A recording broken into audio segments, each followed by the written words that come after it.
Hello, welcome to Chew on This, a food talk show with Malaysia's top culinary talent, exploring the many influences our palate has on our personality through food, drink, and banter. I'm Tian, and I'll be your host into this world of good eats and gastronomy. On today's episode, I'm very happy to welcome Wong of Yellowfin Horse and Marcus Lau of MadHatter Desserts. Thanks for taking the time out today on your busy schedules to come and join me in the studio to shoot the breeze and talk about a topic that all of us have in common, Australia. So why are we talking about the land down under and Australian food? Well, according to the Australian Bureau of Statistics, in 2016, there were over about just close of 140,000 Malaysians who were living in Australia. That makes up about 2% of their population, and we come in at the 9th biggest source of immigration for Australia. And I'm sure that number has only grown since 2016 because it's a little bit outdated right now. Before we jump into Australia's food situation, let me introduce my first guest today, Wong. She's the culinary director at one of the latest chic boutique hotels downtown, Els Kuala Lumpur, and has worked in numerous kitchens around the world, Tokyo, Macau, and Sydney, which is why she's such a fitting guest on today's episode. Jun, would you like to introduce a little bit yourself and Yellowfin Horse? Thanks for inviting me, firstly, and great to catch up with you again, Marcus. I am the chef de cuisine of Yellowfin Horse, as mentioned, in one of the newer small luxury hotels, Els Kuala Lumpur. So Yellowfin Horse is a restaurant that focuses on elemental cooking. So elemental cooking as in basic elemental techniques such as open fire, curing, aging, just very primitive approaches, and a lot of made from scratch approach and ingredient-driven, ingredient-centric cooking. So very rustic but elevated in a way. So yeah, it's just been open for a little over half a year now. My next guest is Marcus Lau. I'm really over the moon to have Marcus here today as well. Those who know me know that I do not really have a sweet tooth, but ever since I went to MadHatter Desserts, I'm now a convert. Marcus was also MasterChef Asia's runner-up and was dubbed the Dessert King for his creative and delectable dessert creations. If memory serves me right, Marcus, you studied in Melbourne, Australia, right? Yes. And you did finance and you became a self-taught patissier? Kind of sort of self-taught. I did do a small stint for approximately, 5 months in a cute little cafe called Lux Bite. Been there. Been there. Nice. So Marcus, for those who have yet to visit MadHatter Desserts, can you describe a little bit of what the place is about and why the name? Okay, so the name MadHatter is a very interesting thing. I think people who knew me from way back when would have known that I wear hats. And is it a part of the fashion thing? I would say yes and no. I'm a very lazy person. I don't want to do my hair. So the fastest thing when we were filming for MasterChef was to just hey, I'm going to wake up late. The call time's at 5. I'm going to wake up at 4:45. I'm going to put a hat on my hair, and that's it. That's my look. Really easy. And the whole idea of that MadHatter thing was a pretty much a play on word. Play on word, maybe? So Marcus and Jun, how do you guys know each other? I knew about him, but until I actually knew him or met him in person my sister lives very close to where MadHatter Desserts used to be, and she was his place was one of her favorite haunts, and she would just not shut up about your olive bread. And so I've tasted your bread a couple of times, and then there's one time I actually dined in, a couple of times actually. So we actually had the dine-in dessert and all that. I think just one time you were there. Oh, okay. Yeah. Was it? All right. Interesting. And I knew about June through, the fact that I eat out a lot.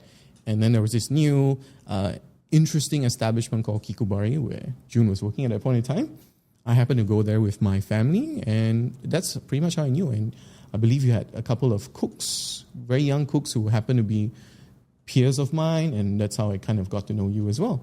Very interesting. Small. I'm guessing it's a small industry thing, right? They actually recognized him. They're like, Chef, really? Is that Marcus? I'm like, hey, I'm very bad with faces. And so it's fine. I did have my hat on that day as well. One of the few times. Today's the only time I haven't seen him in his hat. Oh, really? Yeah. Okay. Because I've lost the hat for almost 2 years now. Oh no. It's okay. It's fine. Okay. Today's topic is very much all about the land down under.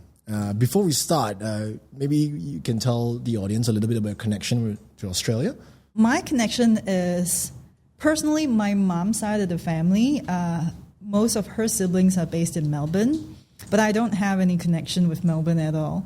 I worked in Sydney for 3 years, like purely in Sydney. So despite mom's side of the family being in Melbourne, I'm very much a Sydney side at heart. And with me, it's pretty much, the same old story of like, hey, I studied in Melbourne. I'm a graduate from University of Melbourne. I have a degree in accounting and finance. Did a short little stint in a dessert place. And that was pretty much, where I found my calling, if you may.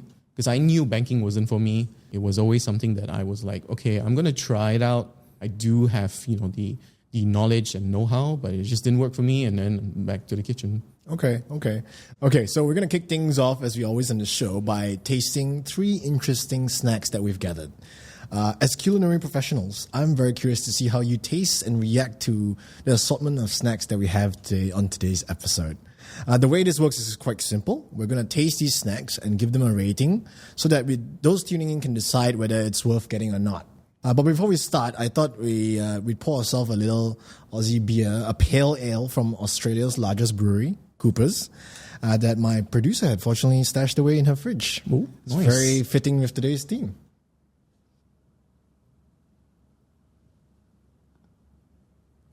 Oh, man. Nice head, you know how to pour. Yeah. Cheers, guys. Cheers, guys. Cheers to the upcoming snacks. All right, we have a little bit of a controversial snack here today. Has anyone here heard of musk sticks? I have. Yes, that's because you brought it in, Marcus. How about you, Jun? I have not, but since you mentioned it to me, I have glanced on like the aisles of supermarket. I might have seen it, but really not pay attention to it at all. Like, you mean in Australia? Yeah. Right. Marcus, would you like to explain a little bit about what a musk stick is? This one's from Coles. I'll be honest, I don't know much about it, except for the fact that it's named that. Maybe it's just one of those things where it sort of like picked up a name of its own for some odd reason, because I think the idea of a musk stick doesn't sound pretty. And I don't think it's going to taste like what you think it's going to sound like. Okay. Like on its name, so to speak. This way? Yes, that way. All right, here, ladies first. I don't know if I'm excited about it at all. That's why I said ladies first. I'm actually quite excited because I've had the original iteration of this, and I don't know if they've changed this since to make it a little bit more, in line with the whole health-conscious society. Well, it's pink. What does it smell like? Oh. Convenience store perfume. I'm going to take a bite.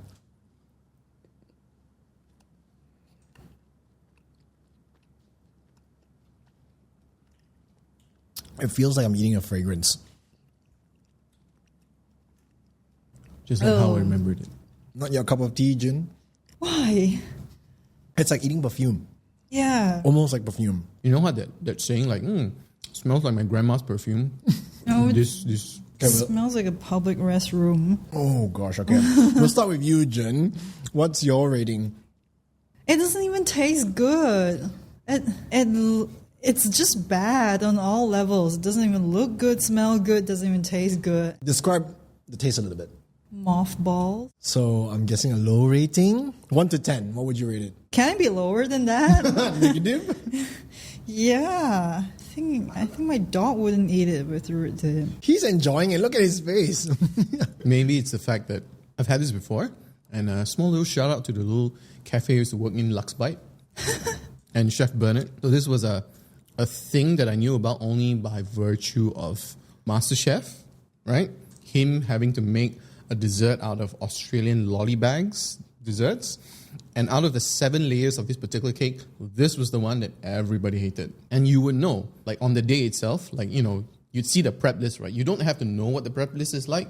You open the chiller and you're like, I'm guessing somebody made musk today. And we're like, yep. So the whole thing would smell like this. It's absolutely terrible. So you mean it dominates everything else? Everything. It's like one of those black box challenges where you I think this was mystery ingredient. This was one of those invitee chef thing. So he'd come over, he'd bring a cake, and basically the theme was Children's Day. So this was it. This was, I think, the second layer in the cake, and it's, in my opinion, the worst because you've got other snacks on it, right? You've got Jaffas, you've got your usual hundreds and thousands, and then you've got this layer. I think a good way of saying it is like mothballs. So you say it was the worst thing you tried, but yet you were smiling when you were eating it, Marcus. I'm guessing it's a high rating. Maybe nostalgia, It reminds me of like coming to work and everyone's like, "Yo, boss make musk." I'm like, yes. Sorry. So I would say this is for nostalgia purposes, maybe a 2 out of 5. 2 out of 5. That's 4 out of 10. Yeah, 4 out of 10. It's still pretty low. It's still pretty low, but you look like you're enjoying it. Yeah, but you eat it and you're like, good old days. Okay, the Disgusting Food Museum in Sweden says musk sticks are one of Australia's most revolting things to eat. Agree? Yeah, rightfully so. Do you think? Actually, no. No? Yeah, I'm sure I've tasted worse things. Okay. Yeah, it just tastes very perfumey and sweet. Okay, the next snack we have is game jerky. We have kangaroo and we have crocodile. Classic. Would you like to do the honors? Authentic. Classic bogan. Oh, yeah. I kind of want to say, before having this jerkified version, I actually really like crocodile. I mean, as a meal, not as a pet or an animal. How have you had crocodile before? Stir fried. Yeah. Like Chinese stir fry. Very nice. So I'm very curious how this is going to turn out. Please take one try. Let's start with one. Thank you. Yeah, let's start with the crocodile. Crocodile. Yeah. Right. Coolios. Take a piece.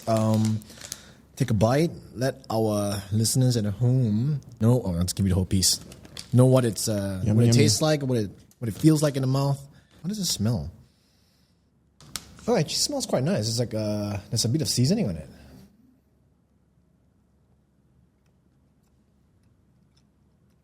It just tastes like the jerk marination, garlic and... But the texture to me is a bit crumbly.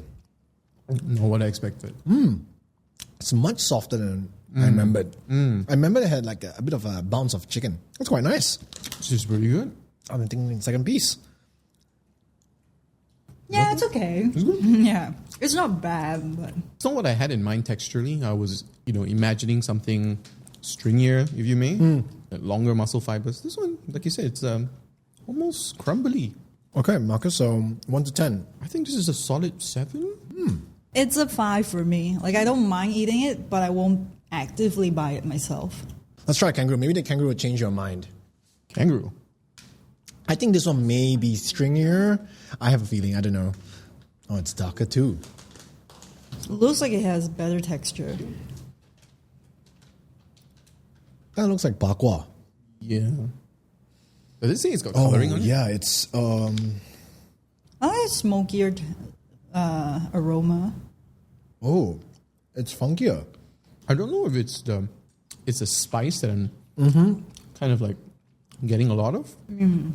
Fennel seed. I'm not such a big fan of this. I actually prefer this over that just Really? because of the texture. It just doesn't feel as... I'm fine with the texture. It's the aftertaste. Okay. I don't hate it, but I can taste a little bit of that fat that's sort of like gone through that process of jerkifying, and it's giving you that like funk that I'm not sure. Maybe if I have another one. I'm a huge fan of funk. Like, we do fermentation and... So, Jerome, what would you rate this kangaroo jerky? It's just slightly better. 6. Yeah. I think this is probably a 6 for me as well. Besides the musk stick and the kangaroo crocodile jerky, which would you recommend to people going to Australia to buy snacks back? I think there are things that represent Australia a lot better than these 3 things. So it's going to be Tim Tams, right? Oh, that's the lowest hanging fruit. Oh, right. Yeah. I tell you what, like in terms of what kangaroo represents, there's that whole ideology of, oh, kangaroos are cute. I can't believe you're eating a cute little animal. So I think as a cute little gift, this is going to be very controversial. I think I could see a lot of my friends not not eating this and like, oh my God, I have to eat a kangaroo, poor thing, so sad, so cute. You could also tell them that it's actually a pest. Exactly. Yes. And you could get them, while you give them the jerky, you buy the keychain with the fur. Keychain with the fur. Okay, we move on now to the topical part of the show. And it's really my favorite, the meat and gravy, if you will, where I've prepared some topics for us to discuss in line with today's episode theme. My first question is, for Malaysians out there who do not know what Australian cuisine is all about, or have never had a chance to dine in Australia, how would you describe it to them? Classic Australian cuisine or modern Australian cuisine? Very different things. Both? I 'Cause, assume like- someone doesn't know anything about Australian. Right. Because I struggle sometimes to explain what Australian food is as well. Because like if you talk about traditional old school Australian cuisine as people know it, it's like pies, fish and chips. I know it's British, but it's also a very Australian thing. Tuck shops. Sorry, what shops? Tuck shops. What's that? Yeah, it's like those. How do I explain? Like almost like this cafeteria looking thing. Yeah. Where they scoop stuff out from Always a bucket. manned by an Asian auntie. Yeah. Yeah, one of those. It's think about it like you would call like a fish and chip place that serves all kinds of fried goods. Like dim sims? Kind of, yeah, like a mixture of all kinds of things, almost like a Australian version of a chap fan store. I think that's what I would. Australian. It's exactly. And then just very unrefined rustic food. Very Okay. bogan. Yeah. Very Yeah. bogan Australian. And modern Australian cuisine, I can only use restaurants as example. Okay. I think they sort of borrow a little bit from that Nordic Scandinavian touch, and it's also very multi-ethnic because Australia in itself there are so many immigrants, so it's kind of hard to pinpoint a exact description, but it's there isn't a very strong definition. Yeah, that's the same thing I struggle with when I tell people, what's Australian food? I think for me, I'm going to look at it from a perspective of what us Malaysians, consider Australian. Yes. And that's going to be like brunch places. Whether or not it is truly an Australian thing, it's probably, a trend that caught on in Melbourne, and then it sort of like spread outwards. So I would say, that's a good descriptor regardless. Avocado toast. Avocado toast, Coffee culture. coffee culture. I think the other way of seeing it is, like maybe the native ingredients that they have there. That's something that they've sort of like pioneered for Australia is a desert after all, so they do have very interesting produce that I've seen before. I think what was it? Desert limes was a thing. Yes, which I've had. Very interesting, and to a certain extent, some of these produce have been somewhat replicated, if you may. They've sort of like what's that funny little lime that you squeeze out almost like Finger limes? Finger Right. limes, right? Yeah, you're right. Like they use a lot of purslane and sea purslane, saltbush, Yeah. and all these. And you see a lot of that being Succulents. grown in Malaysia. Even like finger limes are grown in Vietnam. I've seen. So would you say that Australian cuisine is also made up by its geographical landscape and the kind of ingredients like you just mentioned working its way in? I think it's a good way of saying it because it's, Australia is a very interesting geographical place. It's a desert and an island, and it's got like salt and it's got warmth and cold and, Tasmania being a thing there as well. I think that's a good way of saying it. You definitely hit the nail on the head when you mentioned the cafe culture. Like that just totally skipped me. Was it big in Sydney too? Right. Yeah. But I never thought of it that way as like representing, but I was like, that's exactly how Malaysians we think see it, about right? Australian food. Yeah, it's an outside looking Eggs in thing, Benedict. right? Yeah, but maybe because we've been in the scene, to us, we don't see it that way. We see it as like, hey, I'm just working in a cafe. Regardless, you see this all the time everywhere. It's just it's just that ideology took off there, and everybody just associated like, hey, that's such a Melbourne thing. That's such a Sydney thing. That's an Aussie thing. That's really funny because when I was studying in Melbourne, the cafe thing, I'm not a cafe person, so that didn't really stand out to me. What stood out to me are like the 4 and 20 meat pies you get at 7-Eleven, right. sausage rolls. Yes. God, I love sausage rolls. No, sausage rolls. Yeah. Sausage sizzle. Yeah. I mean, for me, even the sausage rolls, I remember there was a controversy about how there was like small amounts of horse meat found. No. That did not deter me. And I was like, that's what made it good. What's wrong with horse meat? It's delicious. On that note, what would you say are the differences between Malaysian and Australian dining cultures? The way we eat, things we order. Oh, I mean, I have so much gripe on that. Spill the beans. Coming from a restaurant operator's perspective, dining etiquette in Australia it's come such a long way. It's diners do their homework, research on restaurants, don't have any sense of entitlement. They make their own bookings. They tell you in advance if they have an allergy. Okay. Because people dine out so often in Aussie that it's understood, and it kind of, you come to expect diners to have their own etiquette as well, and not as opposed to the majority of the unexposed diners here. They feel like I'm paying money and I'm a customer and you're in the service industry. Like, I want a bang for my buck. I'm not going to check if you're closed on whatever days. I don't know what your cuisine is, but give me my money's value. Really? Yeah. I'm sure the Malaysian diners have come a long way too. I mean, since 5-10 years ago. I will say they have come a long way. I agree with you. But there's still a long way to go. I see. I totally agree with that. I think another thing too, I wouldn't say it's highlighting the Malaysian culture. I think it's more of a highlight of what the Australian dining culture is like. But this is an anecdotal story. It's not coming from me. It's coming from my mentor. And the story was that he would show up. He's big into streetwear stuff. And he sees it as like, hey, this is my style. So he would casually rock up to Attica. And he rocks up in his like streetwear stuff and nobody bats an eye.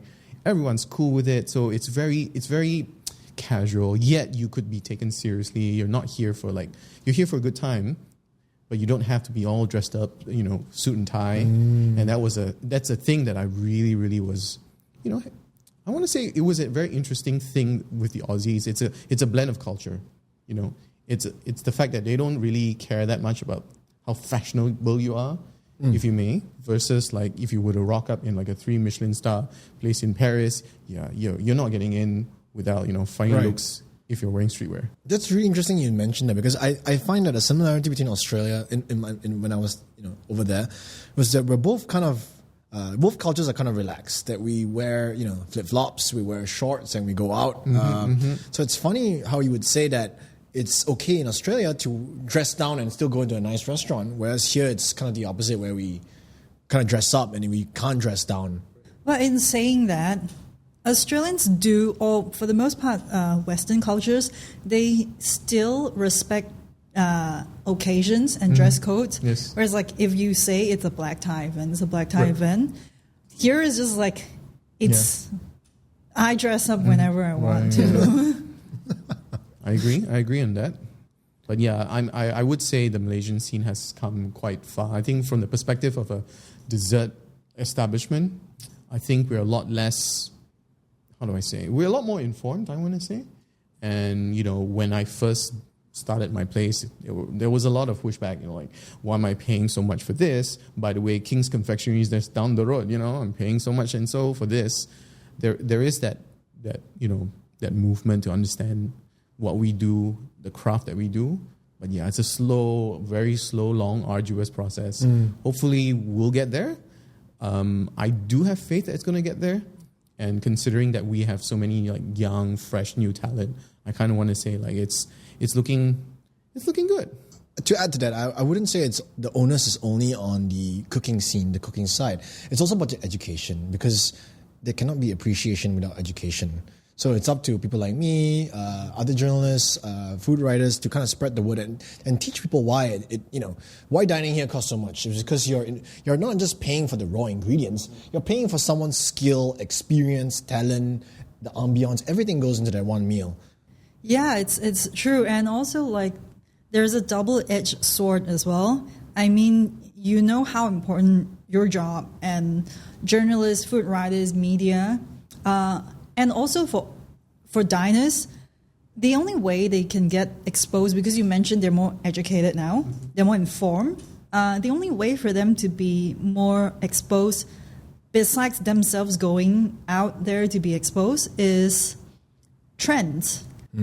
I say it's a double-edged sword because, like, remember when one thing is popular, everyone's doing it, like soft serve. Then you have kakigori.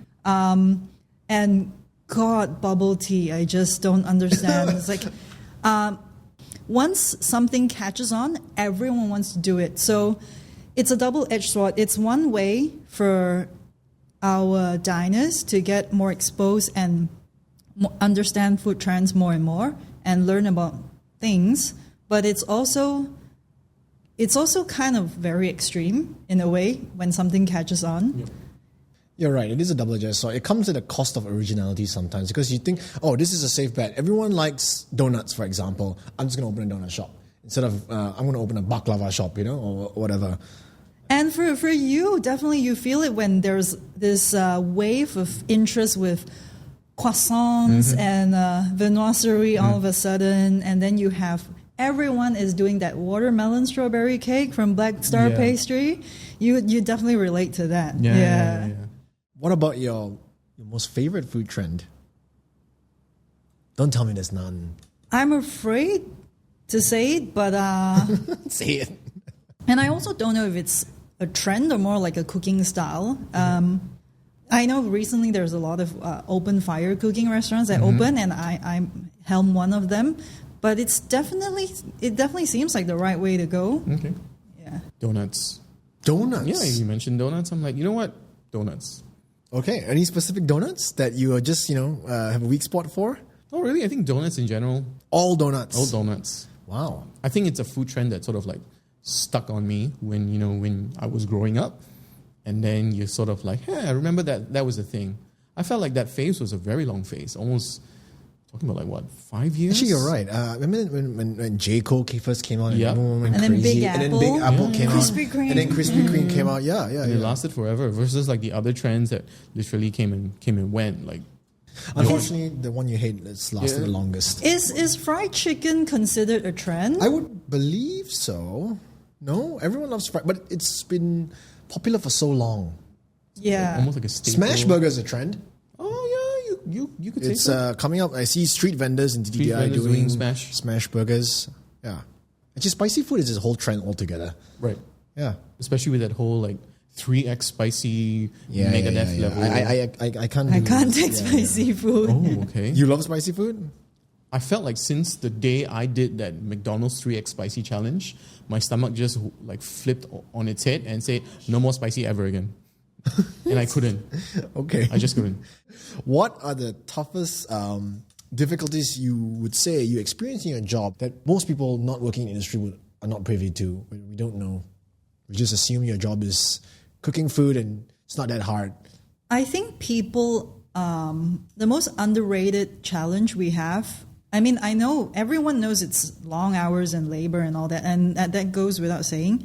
But the hardest thing to achieve is not even self-improvement or advance your technique. The hardest thing is just to maintain quality consistently day in, day out. And people don't realize that, it's hard to even just do that and have that. It's a win.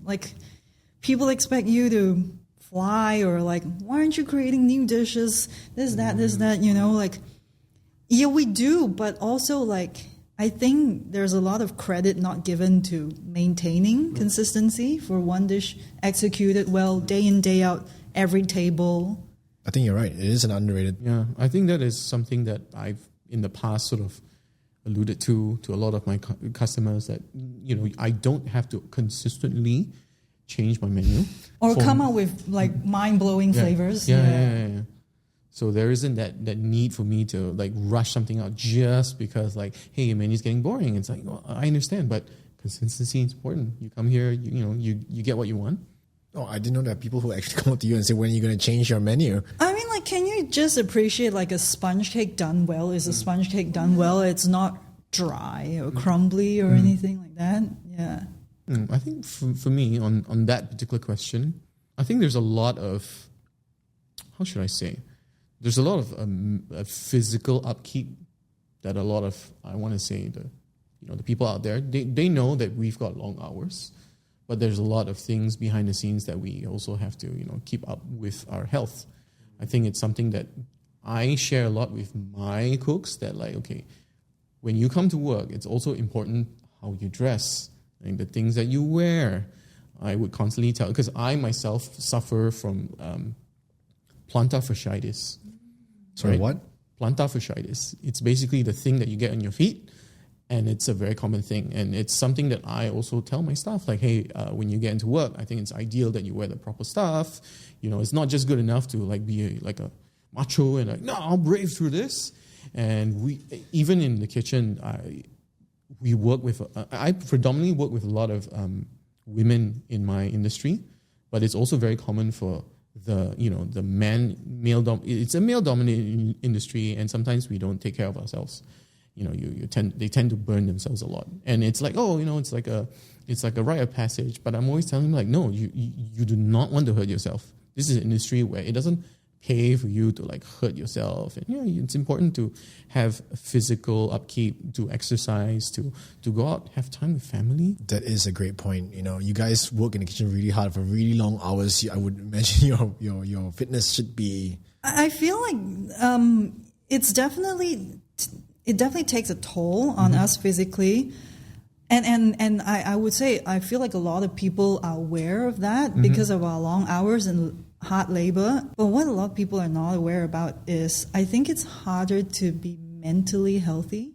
That too. And being in the right headspace. I say that because I suffered personal loss not so long ago. And we're coping. Life goes on. And it's really hard to be in the right headspace and focus at work, because our work demands so much of us, like emotions out the door, work, and talk to customer. Like, I think that's the hardest part. They expect you to be in a good mood all the time. Because you're in the service industry. Yeah. And it's really difficult. It's very mind. Can I curse? It's very difficult because it really challenges you to immediately, when someone comes to you like, oh, chef, table one wants to meet you. They want to take a photo with you. They really love your food. And you just have to kind of like go out there and smile. It's hard. Yeah. Yeah. It doesn't sound hard. Especially when you don't feel like it. Yeah. Yeah, that mental aspect is something that I think a lot of the times, it's tough because we have to put on a brave face. And we have to, in many ways, like, hey, suck it up. Sometimes, you just got to deal with it, right? And that's something that I tell my staff, my team, like, if you've got to take a day off just to deal with something, it's better if you go out, you deal with it. Exactly. Come back stronger, and you've faced whatever conflicts you've had. I prefer that way as well. Last question for you guys. You've worked in Australia before as culinary in the kitchen. What would you say are some of the important lessons you've learned during your time in these kitchens in Australia that you've now applied here in Malaysia? I mean, for me, it's pretty specific because it was my first ever head chef role ever in my career.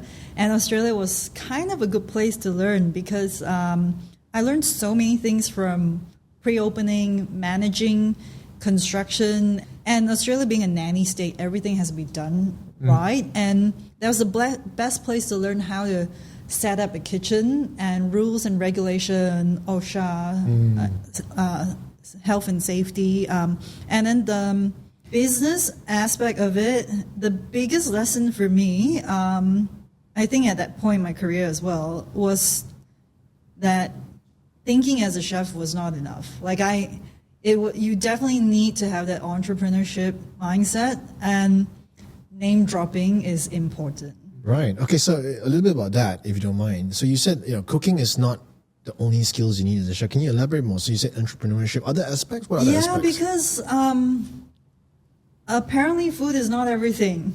Yeah.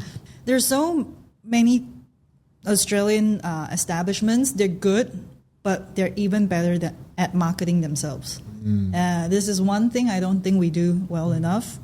In line with that entrepreneurship, name dropping, I say name dropping is important because it's kind of like a cliquish circle. Yeah, you need a doorway to lead you in, and everything else is smooth for you. So it's kind of cliquish in that way. Is it not the same in the industry here? It's a little bit different. You do see a different sort of perspective, a different approach, if you may. I think in Malaysia, everything is like, hey, we want to get you want things to be done fast, and fast is the way to go. Yeah. Versus there, it's, take for example, we had a funny little incident with Sanrio. I was working in this pastry place. They were very efficient. So we made a dessert that kind of looked like one of its characters. We even kind of stole the name. Hello Kitty, but not Hello Kitty. We did something with Miffy. Not a one-for-one thing, but close enough. I think it was on the menu for a week, and we instantly had a call from Sanrio saying, you're taking it down. Only a week. We didn't post anything about it, and I was like, wow, these guys are efficient, and they're good at their jobs. They know what they're talking about. They knew, like, okay, we're taking this down, otherwise infringement, so and so. Okay, how about, what important lesson did you learn? Specifically from your time in Australia. My time in Australia. I think it was kind of in line with what June has experienced, but I came from like a low background. So meaning to say, I started from the bottom, and I was very fortunate to work with a very established cook. So Bernard Chu was like the mentor to me, and he was, he's worked in some of the finest restaurants as like a dessert chef, so to speak.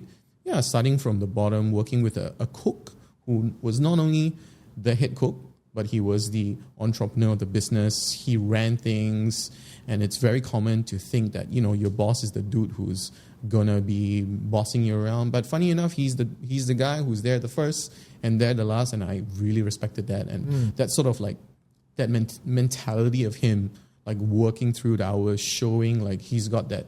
He's put in the hours as well. So you're not alone in this. If you're gonna suffer, we were suffering through this whole MasterChef thing.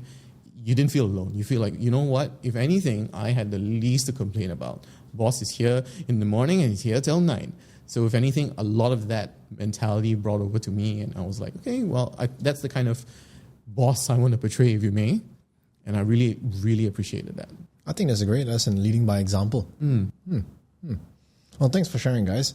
We now come to our last segment of the show, and I had a lot of fun making this part. It's very simple. It's called the lightning round, and you guys want to know what the lightning round is, right? Yes. Yeah, quick Familiar fire. with the concept? Yeah, you have. So basically, you got 10 seconds to answer a true or false question. It's a food-related question, okay? And in line with today's theme, it's divided into both Australian food facts and Malaysian food facts. Very simple. You just answer true or false. My crew will log down the results, and the one with the most points wins. Sounds good. Okay. Is the prize a beef jerky? The prize is a street cred. Nice. All right. Okay. We'll start off with the Australian food facts. The first one. Tim Tams were first introduced into the Australian market in 1964. According to company legend, they were named by Ross Arnott, who attended the 1958 Kentucky Derby and decided that the name of the winning horse, Tim Tam, would be a fitting name for his new line of biscuits. True or false? So specific. I'm guessing here, true. I'm guessing false. The answer is true. Yeah. Also, another fun fact, there's apparently a standard packet of Tim Tams only contains 11 Tim Tams. With 11 being a prime number, there is no way to divide them evenly unless between 11 people. So by including just one more Tim Tam in a packet, the sharing capabilities are maximized. Wow. Did you know that? Very interesting.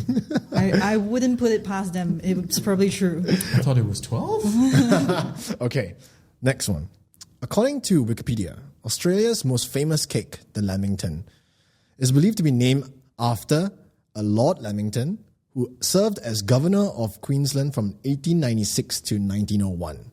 Lamingtons are baked in a specialized tray called the Lamington pan, of which it gets its name from the cake. True or false? False. True. It's true. I thought you would get this one, Marcus. I thought the pan thing sounded fake, but the Lord Lamington sounded legit. Oh, the Lord Lamington is real. It's, Right, so the story is he had a French chef, and the French chef accidentally created the Lamington when he invited guests over for dinner, and he had ingredients laying around. He had a wife from Tahiti, and they used coconut, so he implemented coconut into the cake. He had some leftover French butter cake or sponge cake, and he dipped it in chocolate and he dusted it in coconut. Yeah, but it's true. So the Lamington is actually baked in a pan. It's just a normal pan, but they call it Lamington pan in Australia and New Zealand. And there's even a National Lamington Day, guys. Yes. I don't know if you knew that. It's July 21st. There's a day for everything. There's a day for it. That's true. Okay, next one. The Cherry Ripe is a brand of chocolate bar manufactured by Cadbury Australia. It was introduced by the Australian confectioner McRobertsons in 1924 and is Australia's oldest candy bar. Is it oldest though? The facts seem correct, but oldest, I you think got it's me a there. false. I don't think it's the oldest. Still quite new. False? Wow, both of you got it correct. It's the oldest Australian candy bar is actually the Violet Crumble. Oh, okay. Didn't know that. Do you know what Violet Crumble is? Oh yeah, you're not being a sweet person. I love the Violet Crumble. Violet Crumble is a crumble honeycomb toffee. Has a crumbly honeycomb toffee center covered by chocolate. It like feels so old It's like now. a crunchy, you know, the crunchy? Yeah, that's the right. Cadbury That's right. Crunchies? Yes. Oh, I like that. Yeah. Okay, next one. Vegemite was invented in Melbourne in 1923 when an Australian food manufacturer requested a product similar to British Marmite. This spread, made from brewer's yeast, became a distinctive Australian food despite being owned by an American company for several decades. True or false? True. I'm guessing true. Wow, yeah, okay, that's true. It's this was direct from the National Museum of Australia. Okay. 1920. Next one. The Australian businessman Jack Cohen, who bought the rights to franchise Burger King in Australia under the name Hungry Jack's, was also responsible for bringing KFC to the country. True or false? I'm going to say false. My instincts were true. The answer is true. He first brought KFC into Australia before bringing Burger King. Yeah. Okay, last one for the Australian part. Maybe you guys will know this. In Australia, fairy bread is typically referred to as a snack made of white bread spread with butter and gummy bears. True or false? False. False. What's the real answer? Cotton candy and sprinkles, right? It's butter with hundreds and thousands. Yes. That's it. Only 2 ingredients. Sounds like something I may not enjoy. For those who do not know, hundreds and thousands is the Australian term for rainbow sprinkles. Okay, now to the Malaysian part. The story behind our national dish, nasi lemak, begins in a small village near Malacca where a widow named Mak Kuntum and her daughter Seri resided. After her husband died in battle, Mak Kuntum had to work as a masseur to earn money for the family and often left her daughter at home to take care of the chores. One day, Seri accidentally spilt coconut milk into a boiling pot of rice, and soon the sweet aroma of santan began to fill the whole room. When Mak Kuntum returned home for lunch, she couldn't help but notice the fragrant smell of the rice. Upon tasting it, she asked her daughter, "Apa kau masuk ini, Seri? What did you cook, Seri?" To which she replied, "Nasi le, Mak." Rice, Mom. And from that day on, the coconut milk-infused rice became known as nasi lemak. True or false? It's such a convoluted story. It sounds so elaborated. I'm going to say true. Gonna show your patriotism, guys. I'm going to say false. It's trolling there. I see whoever answers first takes the opposite stance. Huh? Okay, but the answer is actually true. It's I got this from my friend Rachel, who interviewed an expert in culture, tradition, and heritage in Southeast Asia, and this is kind of like the legend behind the creation of the dish. Super ring is perhaps one of the most famous Malaysian snacks. It also became popular in South Korea in 2019 after Blackpink's Jisoo and Jennie fell in love with the snack after tasting it in Singapore, and later, when they performed in Malaysia, filmed themselves buying extensive packets in 7-Eleven. True or false? Don't know anything about K-pop. My friends who are like big on K-pop are probably gonna crucify me, but I'm gonna say I think it's true. I'm with you on this one though. It is true. It was widely covered by media outlets all in 2019, actually. Right, I vaguely remember this story. All right. Rolling my eyes. So, next one. Despite its popularity in Malaysia, Milo was invented in Australia by Nestle as a chocolate malt drink to promote strength and energy for recovering patients in the hospital. Nestle's marketing went so far as to call Milo a tonic food drink back in the day. True or false? I think it's true, but tonic food drink, not sure about that. But it's true. I think it's true. For recovering patients in the hospital. False. It's actually designed for malnourished children. But it was invented in Australia, right? That's right. That's correct. That's correct. I got that bit. Okay. Mommy Monster, the immediately recognizable mascot famous for the packet noodle snacks made in Malaysia, is 50 years old this year. True or false? Stab in the dark. False. 50 this year. 50 this year. True. True. Mommy Monster launched in 1974. There you go. And fun fact, the founder came up with the idea during a trip to a rural village in Malacca when he saw farm workers eating dry instant noodles straight from the packet and had a light bulb moment. All right, 2 more. According to legend, the yisang, the most CNY dish ever made, was created by a Chinese chef in Johor Bahru who wanted a dish that he could sell for a high profit during the festive period using various ingredients found throughout several Chinese cultures in Malaysia and topping it off with raw fish. True or false? For the most part, true. Just not sure about Johor, but true. I'm going to go with true. I'm going to go with false. Okay, it's half true, half false. But the real answer is false because it was actually created by a chef in Seremban, not Johor Bahru. That was a bit... That was the twist part. Yeah. All right, last one.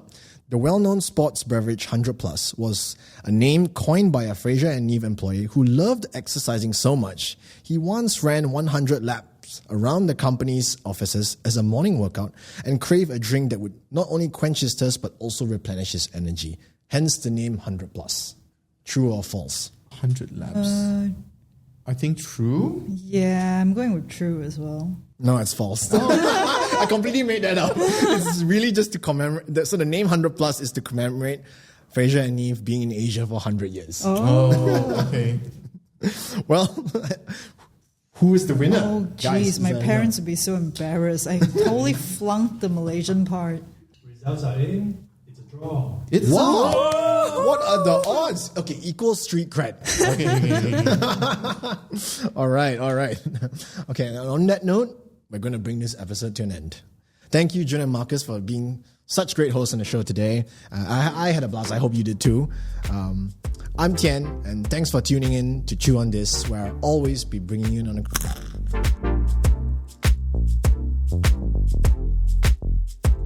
a...